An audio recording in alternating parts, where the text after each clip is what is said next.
Hi all, it's Teresa in Gemma's house.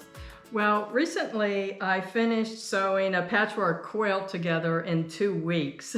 And yes, I do love to quilt and sew, but I'm going to take a little while before I free motion quilt this quilt to finish it so I can use it. But in the meantime, I always have to be working on creative projects. And I do love to quilt and sew, which means cutting up little pieces and putting them back together again. So I made this video last year when I was still in my last house. And at that time, I had finished making 36 quilts in 1.5 years.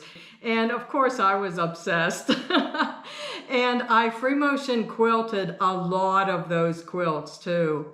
But I found that I really had to take a break for a few months after I developed some shoulder pain from the free motion quilting movements. So if you have had the same issue, maybe you'll find this craft project of interest. I'm going to make a quilt out of paper, and I'm going to adhere it to this cute tray that I found in Goodwill for $4.69. I think it might be handmade. I'm not sure. I just gave it a fresh coat of paint. But if you didn't want to do a tray, you could also do this project on several other things, such as if you have a nice frame that you would like to use for something, you could cut a piece of foam core and do this project on the foam core and then frame it in your nice frame and hang it on the wall. Or you could also do this on a wooden room divider that has wood panels on it. That would be really neat. I had also found this smaller tray. It's wooden also. This was at Goodwill. It was $2 and something, so very affordable. The size is much nicer if you just want something small to work with. As for a quilt design, boy, that's really flexible, isn't it?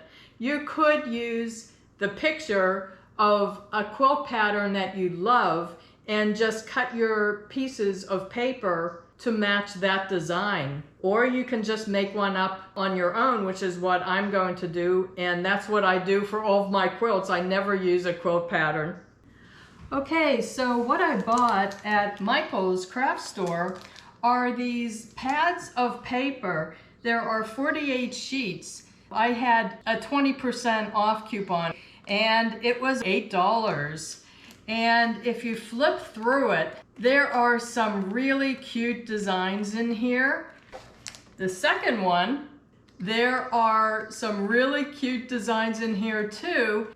There are some alternatives to buying these paper pads. You could use wrapping paper, or you could use posters. These are large posters, and you could cut a lot of different colors and patterns out of just one poster. And these were also $1.25 at the dollar store. So I'm going to use these papers as if they were fabrics. And I'm going to piece them together on this tray. Okay, so I went through those 2 paper pads and I pulled out the ones that I'm most interested in. I'm thinking that I might want to use part of this one as kind of like a panel that you would put in a quilt. I've never done that in a real quilt, so I want to try it here. I really like crystals, so I want to use all of the crystals on this pattern. And luckily in that paper pad, they have 3 pages of each design. So I'm going to fussy cut these crystals out. So I might have to go with a 2-inch square to fit all of these crystals nicely. So if I make the squares 2 inches, I think I want to use those as a border for this panel. So the width of this, I'm going to go with 8 inches wide. and 10 inches high.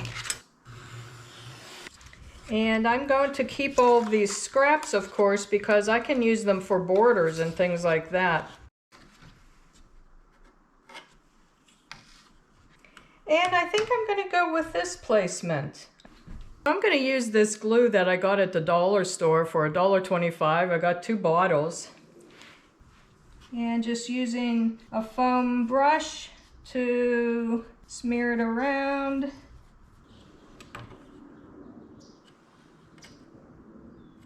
Okay. And I'm going to make myself a template to cut these 2-inch squares since I'm fussy cutting these and I want them to be positioned nicely within a 2-inch square shape. Okay, so now I have my 2-inch square template and I can position it and draw some guidelines so I can cut it out. And I'll just do this on each of these crystals that I want to cut. So I'll of course keep this template. I'm going to mark it as 2 inches. Okay, this is cute. I like it already.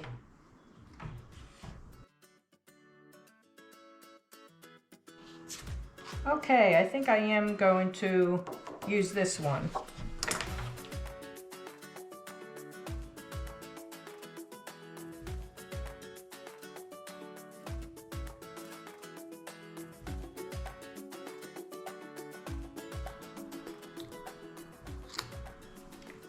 Okay, so I'm going to glue these down.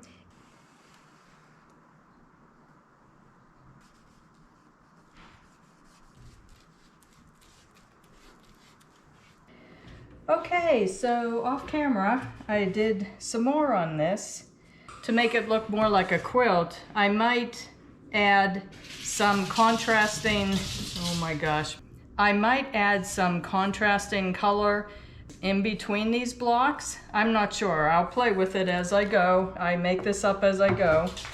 And I added a border with this dotted pink pattern.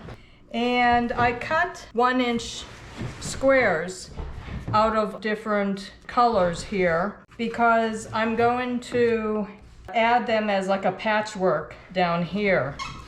I'm going to try to have them go from lighter colors to darker colors.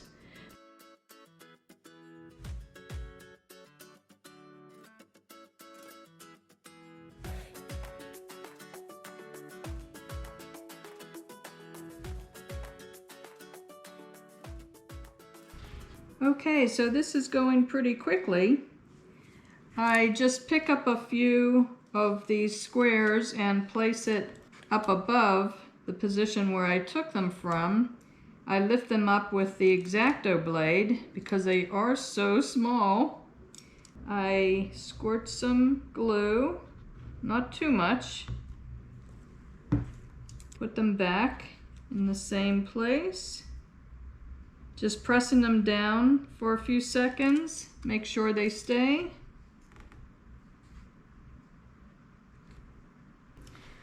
Okay, so I had quite a few of these little 1-inch square pieces left, so I decided to just use those along the 3 sides here, and I like this effect. And another idea is that in these paper pads that I bought, there are some sheets that have these little elements on them, and you could cut out some of them and fold them, and then you have a nice little gift card or tag that's coordinated with the colors of this if you're giving it as a gift. Okay, so the last step is to add a gloss varnish. And in the past, I have done decoupage projects where I just used glue mixed with some water over the top, and it worked great. You could also use Mod Podge. You could also use a Minwax polyacrylic. And I'm just going to pour it over the piece. And then with a sponge applicator, I'll just smear it all around evenly.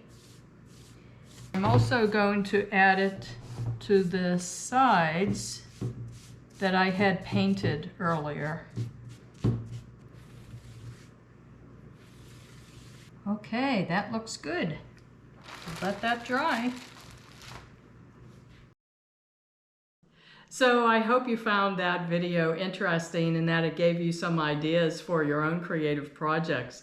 And if you liked that video, can you please give it a thumbs up?